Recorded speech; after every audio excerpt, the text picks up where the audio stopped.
Welcome to Kenton Teaches. Enjoy the video. You start by powering up both devices and ensuring the basics are ready. Put your Beat Solo 4 into pairing mode by holding the power button until the LED flashes. This signals discoverability.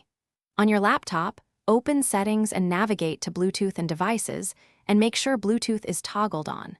Once done, keep the headphones within 3 feet of the laptop to avoid interference. This reduces dropouts and speeds detection because proximity and charge both affect initial pairing reliability. You now pair and route audio. In Bluetooth devices, locate and click Beat Solo 4 or similar name. Accept any pairing prompts that appear. If asked for a PIN, try 0000. Most Beats won't require one. Once paired, make sure the laptop's output is switched to Beats in sound settings or the taskbar audio icon so system sound flows to the headphones. Also check your app's audio settings. Video players and meeting apps can override system output, so switch them. Finish with verification and a key troubleshooting tip. Play a short audio file and speak into the mic if you plan to use calls.